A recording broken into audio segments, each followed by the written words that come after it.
오늘 주신 하나님의 말씀은 시편 112편입니다. 시편 112편 1절 말씀 보도록 하겠습니다. 시편 112편 1절 말씀 보도록 하겠습니다. 네, 우리 1절 말씀 제가 봉독하도록 하겠습니다. 할렐루야, 주님을 경외하고 주님의 계명을 크게 즐거워하는 사람은 복이 있다. 아멘. 할렐루야. 네, 우리는 지금 히브리어를 주고받았습니다. 히브리어를 주고받은 관계입니다. 여러분들 이 두 단어 굉장히 소중한 단어입니다. 그래서 우리가 히브리어로 주고받아도 어색하지 않고 자연스러운 그런 단어가 바로 할렐루야, 하나님을 찬양하십시오 라는 단어와 아멘, 그렇습니다, 전적으로 신뢰합니다, 나도 또한 그러기를 원합니다, 나도 또한 주님을 찬양하기 원합니다 라고 고백하는 우리 히브리어 두 단어를 주고받을 수 있어서 감사합니다. 여러분들, 우리는 이 히브리어 이 단어를 인식하지 않아도 이런 생각을 하지 않아도 이 뜻이 어떤 뜻인지 잘 알고 있습니다. 왜냐하면 그리스도인이라면 하나님을 영원히 찬양해야 될 존재라는 사실에 대해서 너무나 잘 알고 있고, 그것에 대해서 너무나 전적으로 신뢰하기를 소망하고 믿음의 고백을 하는 사람들이 바로 그리스도인이기 때문입니다. 여러분들, 그러나 기독교 세계를 전혀 모르는 사람들은 할렐루야, 아멘 하는 것을 무슨 암호처럼 생각을 할 겁니다. 이게 무슨 뜻이지? 뭐라고 지금 하는 거야? 라고 아마 생각할 것입니다. 왜냐하면 히브리어이기 때문에 그렇습니다. 이런 생각을 해봅니다. 그리스도인들만이 아는 암호 구호가 아닐까 생각을 해봅니다. 인생의 참된 목적을 아는 사람들만의 암호 구호가 아닐까 생각해 봅니다. 아무리 힘들고 어려워도 내가 살아가야 될 이유에 대한 암호 구호가 바로 이 할렐루야, 아멘이 아닐까 생각을 해본다는 겁니다. 여러분들, 그래서 이 할렐루야라는 단어가요, 우리가 지금 보고 있는 이 개역개정 성경 번역본에는 그대로 히브리어로 담겨져 있습니다. 여러분들, 성경을 한번 보십시오. 할렐루야라고 되어 있으면서 각주 1이나 혹은 2, 이제 성경마다 다른데요, 각주 처리가 되어 있으면서 밑에 여호와를 찬양하여라 라고 따로 있을 것입니다.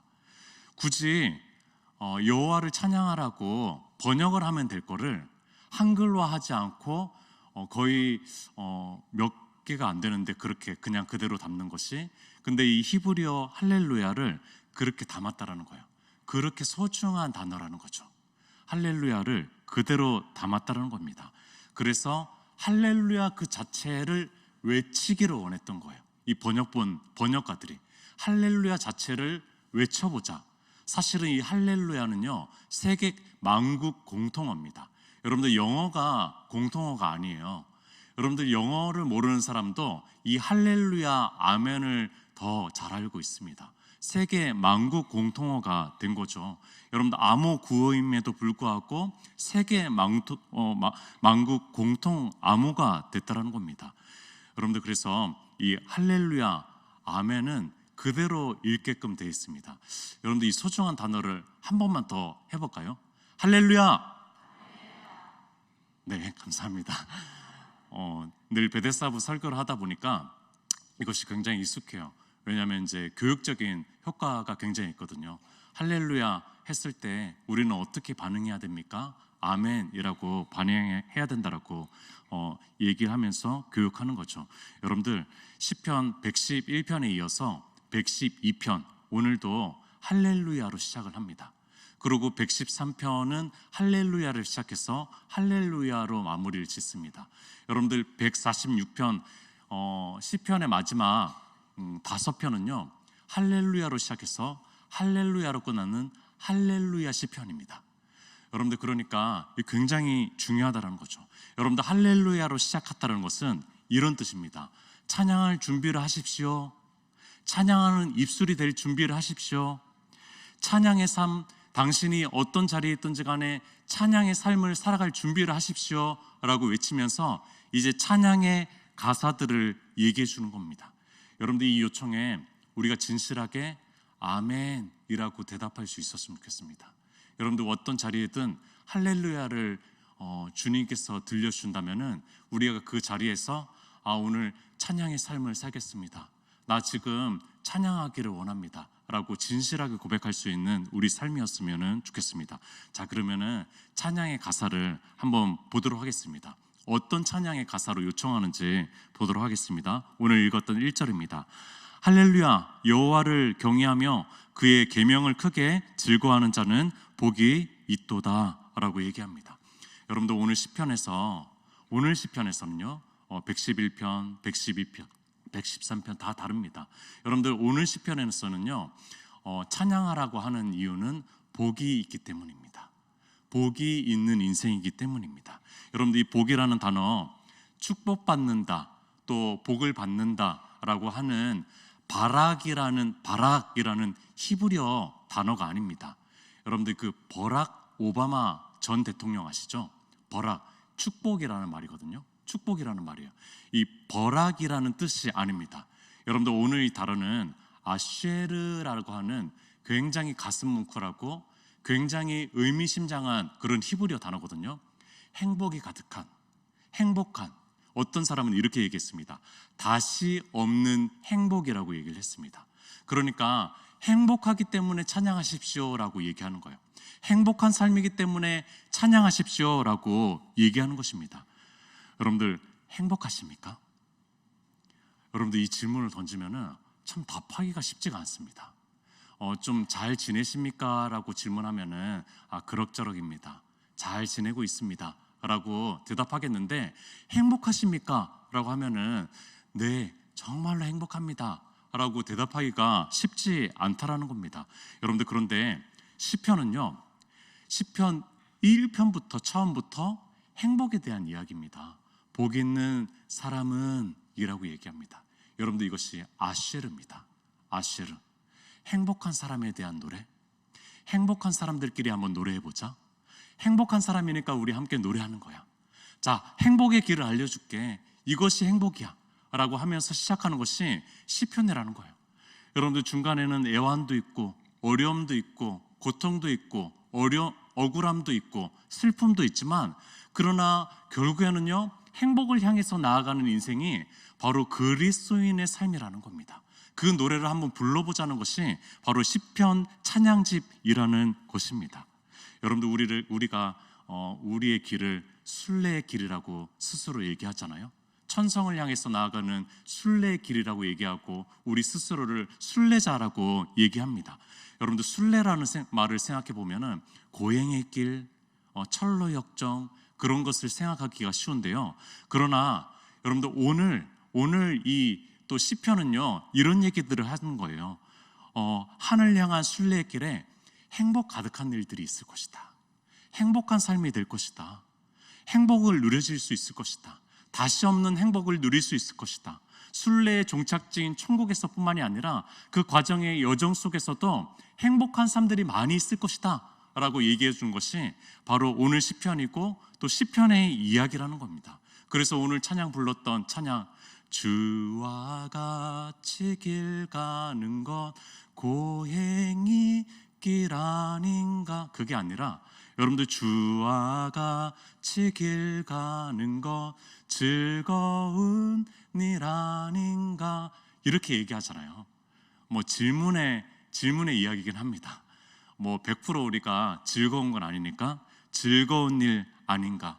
우리 주님 걸어가신 발자취를 밟겠네. 한 걸음 한 걸음 주 예수와 함께 날마다 우리 걸어가리. 아내가 가장 좋아하는 찬양 중에 하나거든요. 뭐가 그렇게 즐거운지 모르겠어요. 저는 힘들기도 하고 그러는데 이 찬양을 굉장히 좋아하더라고요. 여러분들 주님과 함께 걸어가는 길은 행복한 길입니다. 여러분들 행복한 삶이에요. 그것이 있다라는 겁니다. 자, 그럼 무엇 때문에 행복한지 한번 보도록 하겠습니다. 오늘 시인은 어떤 것 때문에 행복한지 행복의 요소들을 막 끄집어냅니다. 여러분들 이 사람은 지혜자라고 볼 수가 있어요. 이 시편은 지혜의 시기도 하기 때문에 그렇습니다. 자, 성경을 잠깐 보도록 하겠습니다. 우리 2절부터 읽진 않았지만요 잠시 보도록 할게요. 2절 앞부분에 이 성경을 잠깐 봤을 때 눈에 금방 들어오는 두 가지 정도가 있습니다. 자, 2절 앞부분에 그의 후손이 땅에서 강성함이여 라고 얘기합니다. 여러분들 그 후손이 건강한 것에 대해서, 잘 되는 것에 대해서 얘기합니다. 또 3절 앞부분에 부와 재물이 그의 집에 있으며 라고 얘기합니다. 여러분들 듣기만 해도 행복하죠? 여러분들 우리 자녀가 잘 되는 거, 건강한 거 너무나 행복한 일이죠. 여러분들 우리가 늘 노심초사하고 원하는 그 한 가지는 무엇입니까? 우리의 자녀들이 잘 되는 것이죠. 우리의 자녀들이 건강한 것이죠. 그리고 또 두 번째가 무엇입니까? 부와 재물이 그래도 좀 여유가 있었으면 좋겠어요. 너무 어렵진 않았으면 좋겠습니다. 여러분들 이것은 굉장히 큰 행복의 요소들입니다. 여러분들 이것은 중요한 일이고 굉장히 기분 좋은 일이라는 것입니다. 여러분들 우리의 많은 경우가 기도 제목들이 이 두 가지 기도 제목, 오늘도 이렇게 기도 제목을 내주셨는데 건강 주시옵소서, 여러분들 굉장히 중요한 그런 기도 제목이죠. 또 우리가 너무나 쪼들리지 않고 뭔가 또 이렇게 좀 여유 있는 삶, 그런 삶을 가지고 싶은 것이 우리의 욕구잖아요. 여러분들 자녀들은 우리의 혈연입니다. 혈연. 이런 관계가 어디 있어요? 여러분들 세상에 이런 관계가 어디 있습니까? 피로 이렇게 우리가 실제로 나와서 그런 관계가 어디 있습니까? 그들이 건강하고 잘 되는 것만큼 행복한 일은 없습니다. 믿음 좋으신 나의 지극한 권사님들도 이렇게 얘기하더라고요. 평생 온전히 내려놓지 못하는 것이 자녀입니다 라고 얘기하더라고요. 온전히 다 주님께 다 맡길 수 있는데 이 자녀만큼은 아마 이게 온전히 맡겨지지가 않는 거예요.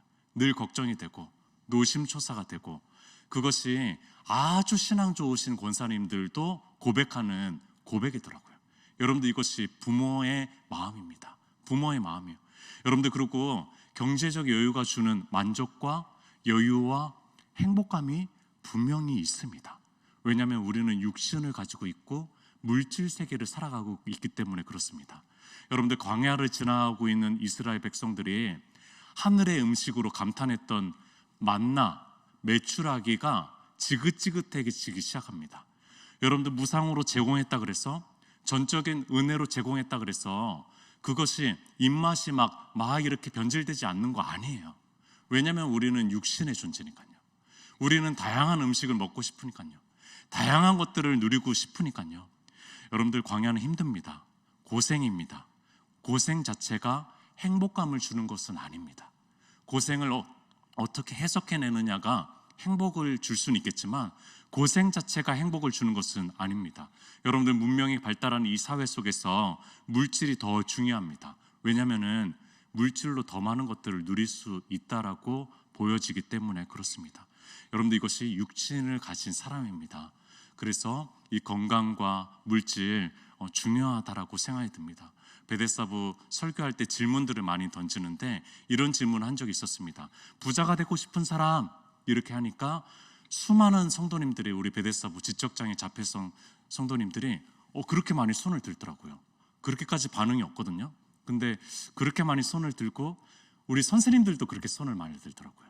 그리고 저도 손을 크게 들고 있었습니다.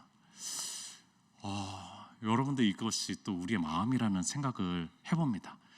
새벽기도 성도님들, 성도님들의 자녀가 정말 건강했으면 좋겠습니다. 그리고 정말 잘 됐으면 좋겠어요. 그리고 우리 성도님들 그래도 가급적이면은 경제적으로도 여유가 있었으면 좋겠습니다. 너무 이것 때문에 쪼들리지 않았으면 좋겠습니다. 그래서 어린 자녀가 있다든지 아니면 그런 가정을 신방할 때 축복하는 그런 축복의 메시지를 잠깐 던지고 싶은데, 시편 128편 2절 3절 너무나 유명한 구절입니다. 내가 내 손이 수고한 대로 먹을 것이라. 내가 복되고 형통하리로다. 내 집 안방에 있는 내 아내는 결실한 포도나무 같으며 내 식탁에 둘러앉은 자식들은 어린 감람나무 같으리로다. 아멘. 이 축복을 정말로 진심으로 드리고 싶습니다. 여러분들 포도나무, 감람나무는요, 생명력, 건강함, 부유함, 이런 것들을 상징하고 있는 그런 것입니다. 우리 성도님들 또 우리 자녀들이 정말로 그랬으면 좋겠습니다. 자, 그런데요, 여러분들 우리 그리스도인들은 또 사람은요, 그 두 가지만으로 충족되도록 만들어진 존재가 아니라는 거예요. 여러분들 내 가족의 건사 중요합니다. 내 자녀들이 건강한 거 너무 은혜로운 삶입니다. 너무나 기적과 같은 일입니다. 또 내가 조금이라도 경제적인 여유가 있다라는 거 너무나 감사한 은혜이기도 합니다. 누구도 부러워할 겁니다.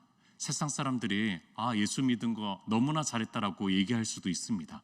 여러분들, 그러나 그리스도인들은요, 또 하나님의 사람이면요, 그 이상의 가치를 위해서 존재하는 사람들이라는 거예요. 여러분들 16세기의 존 칼빈 아시죠? 스위스 제네바에서 사역했던 이 존 칼빈이 이런 설교를 했습니다. 우리는 세상이 지지하는 행복관보다 바람직하고 심화된 관점을 발전시켜야 합니다.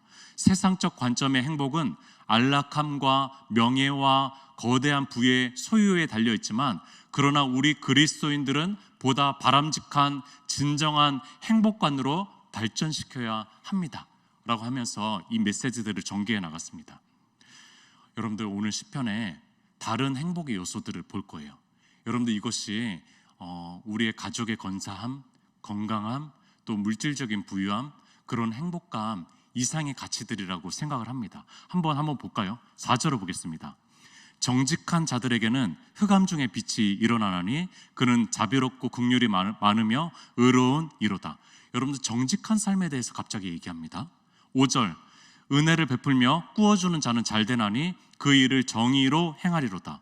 은혜 베푸는 삶, 정의로운 삶에 대해서 끄집어내기 시작합니다.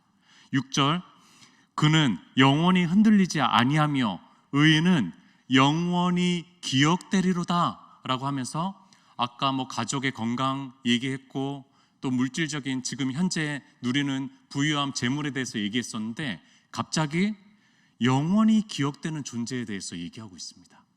또 9절, 그가 재물을 흩어, 아까는 재물을 많이 소유한 것에 대해서 얘기했잖아요. 근데 재물을 흩어 빈궁한 자들에게 주었으니 그의 의가 영구히 있고 그의 뿔이 영광 중에 들리리로다 라고 얘기합니다. 나눔과 구제의 삶에 대해서 얘기하는 것입니다. 아주 식상한 문장 하나가 떠오릅니다. 받는 것보다 주는 것이 행복하다. 받는 것보다 주는 것이 행복하다. 여러분들, 아까는 뭔가 소유적인 것에 행복을 얘기했어요. 그러나 이 사람은 균형을 잡기 시작합니다. 그런 것보다 더 큰 가치들이 있습니다. 하나님의 사람들은 그런 것보다 더 큰 가치로 인해서 행복해야 됩니다 라고 하면서 주는 것에 대해서 얘기한 겁니다. 여러분들, 이 시인이 이렇게 얘기한 거죠. 우리 하나님의 사람은 정직하기에 행복합니다. 은혜로운 삶을 살 때 행복합니다. 공정하고 정의롭게 살 때 행복감을 느낍니다. 받는 것보다 주는 것으로 더 행복합니다.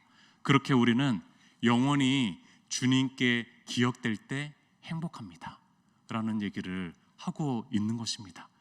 여러분들, 우리의 물질적인 소유와 나와 내 가족의 건사 이상의 그런 가치들이 있다는 것을 얘기해 주고 있는 것이에요. 여러분들, 우리는 그렇게 디자인되어 있어요. 여러분들, 우리는 창조 계획 안에서 그렇게 되어 있는 존재라는 것입니다. 여러분들, 때로는 근데 이 가치들이 너무나 쉽게 사라집니다. 얼마 전에 어머니 생신이셔가지고 제 여동생네랑 같이 모였어요. 제 여동생, 저 이렇게 두 남매가 있는데, 여동생네는 좀 좋은 집에, 용인에 이렇게 좋은 집에 좀 넉넉하게 잘 살고 있습니다. 어머니 이렇게 만나러 왔는데, 해필 또 그 전날에 베트남 여행을 열흘 동안 다녀온 거예요. 근데 이제 막 피곤해하고 그러는데 베트남 여행 갔다 왔다는 얘기를 전혀 안 하는 거죠. 그러니까 형제에 대한 배려의 마음 때문에 안 한 거예요. 3명이나 자녀가 있거든요. 그 3명 자녀가 베트남 여행 다녀왔으니까 얼마나 좋겠어요. 그 얘기들 하고 싶을 거 아니에요. 근데 한마디를 안 해요. 그래가지고 제가 일부러 더 물어봤어요. 재밌었냐? 베트남 여행 재밌었냐?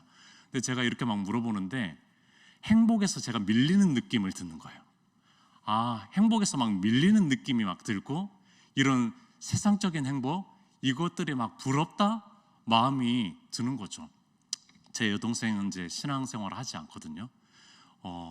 그런 얘기들을 좀 목회자인 저한테 좀 배려하는 마음 때문에 하지 않았던 거예요. 열흘이나 갔고, 또 그렇게 이제 물놀이를 하고, 오히려 안 좋은 얘기를 하더라고요. 비가 많이 내렸다, 막 그런 얘기를 하면서 얘기하는데 너무 부러운 거죠. 인간적으로. 여러분들 이것이 막 밀릴 때가 있습니다. 아주 선한 가치들, 신앙의 가치들이 막 밀려가지고 세상의 것들, 그런 것들에 내가 행복하지 못한가? 라는 생각이 들 때가 있습니다. 여러분들 그럴 때 행복을 향한 열쇠 하나가 필요한데, 여러분들 오늘 1절이라고 생각합니다. 저는 이 1절이 그 행복에 대한 열쇠를 가지고 있다고 생각합니다. 한 번 더 읽어볼게요. 제가 할렐루야, 여호와를 경외하며 그의 계명을 크게 즐거워하는 자는 복이 있도다 라고 얘기합니다. 여러분들 하나님을 경외한다라는 것이 무엇입니까? 여러분들 하나님을 경외한다라는 것, 그것이 무엇이죠? 여러분들 친구를 대하는 방식은 우정이라는 방식으로 사랑을 합니다. 연인은 이성 간의 사랑의 방식으로 그렇게 사랑을 합니다. 여러분들 부모에게는 공경이라는 방식으로 사랑을 한다면은 하나님에게는 어떻게 사랑을 하죠? 여러분들 하나님에게는 경외라는 방식으로 우리가 사랑을 고백한다는 거예요. 여러분들 경외는 바로 그런 것입니다. 여러분들 경외와 사랑은 동전의 양면과 같은 것이에요. 여러분들 하나님을 경외하는 방식으로 사랑을 고백한다는 것입니다. 여러분들 오늘 1절을 읽는데 예수님의 말씀이 떠올랐습니다. 요한복음 14장 15절 들어보십시오. 너희가 나를 사랑하면 너희는 내 계명을 지킬 것이요 라고 얘기합니다. 여러분들 우리는 하나님의 계명들, 하나님의 말씀들을 순종하려고 했습니다. 우리는 하나님의 뜻을 지키려고 합니다. 정직과 은혜로운 삶, 하나님 하늘에 기억되는 인생이 되기를 원합니다. 그렇게 쫓아가려고 합니다. 여러분들 무조건 그렇게 해야 하기 때문에 순종하는 것이 아닙니다. 그렇게 하지 않으면은 지옥에 가기 때문에 순종하는 것이 아니에요. 여러분들 왜 순종하냐면요, 주님을 사랑하기 때문에 그렇습니다. 여러분들 주님을 사랑하기 때문에 우리가 주님께 순종하는 것이죠. 주님의 말씀, 주님의 계명이 달게 느껴지는 것이죠. 주님의 말씀이 기쁘게 느껴지는 것이죠. 그 길을 걸어가는 것이 행복하게 느껴지는 것입니다. 하나님께 대한 영원한 감사의 마음이 있기 때문에 그 길이 달게 느껴지는 것이죠. 우리가 그리스도 안에 있기 때문에, 우리가 그리스도와 함께 죽었고 그리스도와 함께 일으킴을 받았고 그리스도께서 우리 안에 계시고 그리스도의 영이 우리 가운데 거주하시고 계시기 때문에 우리는 하나님을 사랑합니다. 여러분들 그 사랑의 마음 때문에 우리가 그 계명들을 지킬 수 있는 것이고, 이 순례의 길 안에서 그 행복의 가치들을 너무나 행복하게 느낄 수 있다라는 것입니다. 그래서 행복한 것입니다. 어제 베데스다부 총회를 통해서 우리 교사들 너무나 소중한 것 같다라는 것을 하늘을 되돌아보면서 또 마음으로 느꼈습니다. 너무 감사한 분들이시더라고요. 이분들이 있어서 이 베데스다부가 한 해 동안 또 잘 이렇게 이끌어져 왔구나라는 생각이 들면서 우리 한 분 한 분들을 이렇게 쳐다보기 시작했습니다.